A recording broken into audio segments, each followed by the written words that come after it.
Et salut les trekkers, c'est Alex et on se retrouve aujourd'hui pour une nouvelle vidéo. J'espère que vous allez bien, j'espère que vous avez pu participer au concours de la dernière vidéo. Malheureusement, tout le monde ne pouvait pas gagner et j'espère en tout cas qu'on pourra réitérer ce genre de concours le plus rapidement possible. Et pour cela, je vous invite à vous abonner à ma chaîne et à activer la petite cloche. Sans plus tarder, on attaque la vidéo. Aujourd'hui, je vous parle de mon matelas, le Sea2 Summit Ultralight Insulated. Et le voici, vous voyez le petit bébé. Donc nous avons ici le Ultralight Insulated taille S. Donc taille S, c'est 168 cm de longueur par 55 de largeur pour un poids de 430 grammes. Moi j'ai pris taille S puisque je mesure 1,72 m. Donc le matelas d'1,68 m, c'était largement suffisant s'il y a 4 cm de pied qui dépassent, ce n'est pas bien grave. On a également 3 autres tailles, donc 4 tailles en tout. Donc ensuite on a le XS qui lui fait 120 cm de long pour toujours 55 de largeur. Pourquoi? C'est vraiment quand on fait de l'ultralight, on a uniquement le corps, le tronc qui repose sur un matelas. Les jambes sont sur notre sac ou sur le sol directement, ce qui nous permet d'économiser quasiment 100 grammes puisque il me semble il fait 349 grammes en taille XS. Nous avons ensuite le S dont je vous ai parlé au tout début. Nous avons ensuite le Regular qui fait 183 cm de long pour 55 de largeur toujours, mais pour 480 grammes, donc 50 grammes de plus que le S. Et ensuite, nous avons le large qui fait 198 de long pour 63 de large et pour un poids par contre de 595 grammes. Pour revenir aux tailles S, ici nous avons un volume rangé de 0,7 litres, donc inférieur à 1 litre. Et nous avons évidemment pour l'ensemble des matelas une Air Value de 3,1. Je rappelle, pour ceux qui ne savent pas, la Air Value c'est le pouvoir isolant de votre matelas. Et celui-ci porte bien son nom, matelas Ultralight Insulated, donc ultra léger isolé. Donc il y a une feuille d'aluminium à l'intérieur, on le verra après. Sachant qu'on dit que pour l'hiver il fait entre 3 et 4 et au-dessus bien évidemment. Donc c'est un matelas quand même assez polyvalent. On va commencer par le déballer.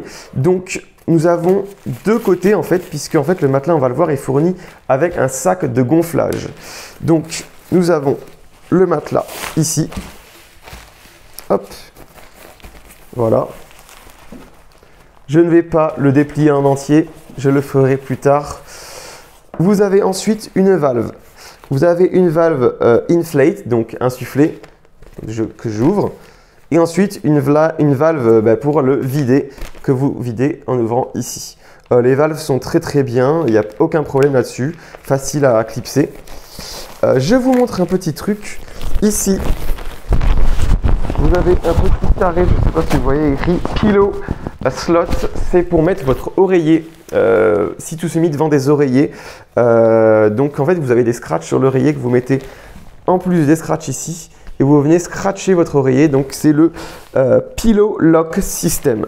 Donc moi je n'utilise pas d'oreiller personnellement, mais en tout cas vous pouvez très bien le faire avec Sea2 Summit. On va le voir après quand on va décaler, mais justement je vous disais en fait la poche de rangement, ce qui est pratique, c'est qu'en fait elle fait office de poche de gonflage. Donc on va venir en fait brancher le sac de rangement ici, et ensuite on aura juste à comme ça et venir appuyer pour gonfler son matelas. Je ne vais pas le faire puisqu'en fait on va chronométrer ensuite le temps de gonflage. Pourquoi c'est intéressant d'avoir ça? Déjà ça permet de ne pas être essoufflé au bivouac, de souffler comme un âne dans son matelas et de s'essouffler. Mais aussi quand on va souffler avec la bouche, on va envoyer de l'humidité, ce qui va faire en fait que votre matelas va pourrir, moisir et donc va durer moins longtemps dans le temps. Et aussi, si vous faites du bivouac hivernal, si vous soufflez avec la bouche, il y a de l'humidité comme je l'ai dit. Et donc, l'humidité peut se transformer en cristaux de glace à l'intérieur de votre matelas et potentiellement le percer et diminuer son pouvoir isolant. Donc moi, je trouve ça très intéressant comme système proposé par Sea2 Summit. Ça ne prend pas beaucoup plus de place, c'est fourni dans le sac de rangement. Ça se gonfle assez rapidement. De toute manière, on va passer à la partie gonflage juste après. Voilà, j'ai dégonflé le matelas parce que j'avais mis quelques souffles dedans, donc je l'ai dégonflé. Je l'ai mis dans sa position pour pouvoir le gonfler et on va le gonfler ensemble avec le chrono pour voir que, allez, moi je tablerai sur un petit 30 secondes pour gonfler ce matelas. On va voir ça tout de suite.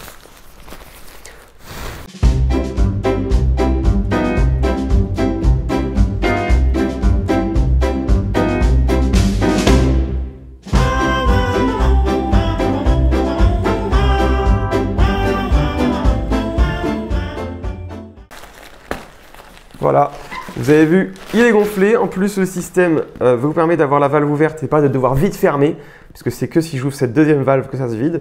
Donc là, en plus, j'ai un petit poinçon au milieu qui va me permettre en fait d'appuyer dessus et gérer la pression. Si je trouve qu'il est trop gonflé, j'appuie dessus, hop, et ça se vide un petit peu.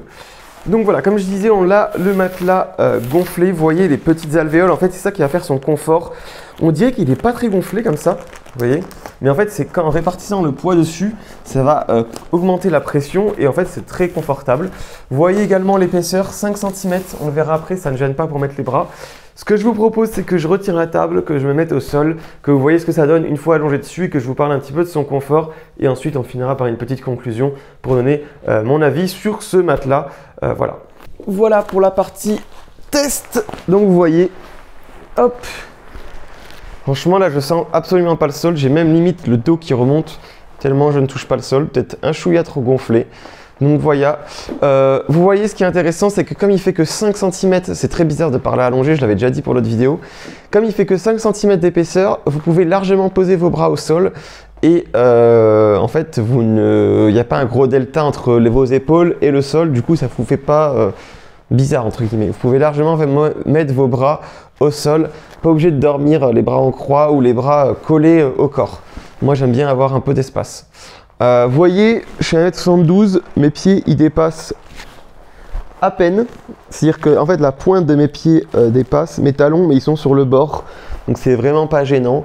Voilà, donc petite pause. Moi je le trouve très confortable ce matelas et j'ai rien à dire, comme je voulais vous le dire dans la conclusion qui suit. Je vous laisse avec le dégonflage en accéléré pour vous donner un ordre d'idée sur le temps de dégonflage et de rangement. Et puis on se dit à de suite pour la conclusion.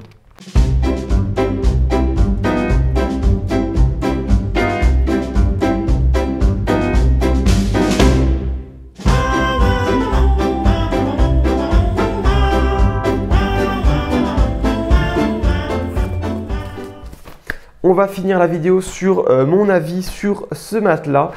Personnellement, ça fait 1 an que je l'utilise. Avant, j'avais le Trek 700 là, de Decathlon, donc j'ai fait une vidéo d'ailleurs, juste ici. Personnellement, j'adore ce matelas. Je trouve que c'est le meilleur rapport qualité-prix, qualité-légèreté. Enfin, je ne trouve pas si cher que ça, 120 € il me semble. On est sur 340 grammes, on est sur du Air Value de 3,1, on est sur un confort assez bien, 5 cm d'épaisseur. Alors c'est sûr, vous aurez beaucoup plus confortable, vous aurez beaucoup plus isolant, mais pour un poids et un prix beaucoup plus élevé. Moi, je trouve que c'est vraiment en fait un matelas très polyvalent. 3,1, on est quasiment sur un 4 saisons. Il suffit de rajouter un matelas mousse dessus quand on est en hiver et il passe vraiment bien pour l'avoir testé en hiver. Il se range très facilement, vous allez le voir quand je vais le dégonfler, c'est vraiment rapide. Il se gonfle très rapidement comme vous l'avez vu.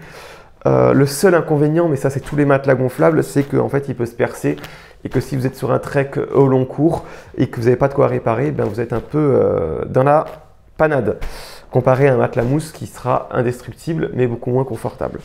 Donc vraiment moi c'est quelque chose que je vous conseille si vous cherchez un matelas polyvalent, que vous ne voulez pas avoir un matelas pour l'été plus un matelas pour l'hiver, ce qui va vous faire 2 achats.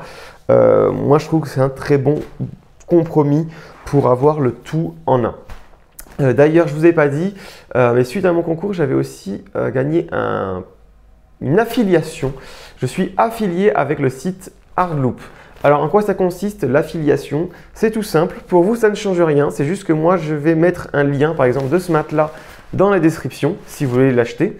Et lorsque vous achèterez un article avec le lien que je mets en description, moi, je recevrai un certain pourcentage de la somme vendue. mais le prix pour vous ne change pas. C'est juste si vous voulez m'aider, vous passez par ce lien. Si vous ne voulez pas m'aider, vous passez par le lien standard du site Hardloop, puisque moi je l'ai acheté sur le site Hardloop quand il était en rupture de stock partout.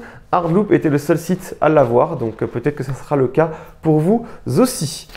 Sur ce les amis, je vous souhaite une bonne soirée ou une bonne journée, ça dépend à quelle heure vous regardez cette vidéo. Je vous dis à la prochaine pour de nouvelles aventures. Ciao ciao!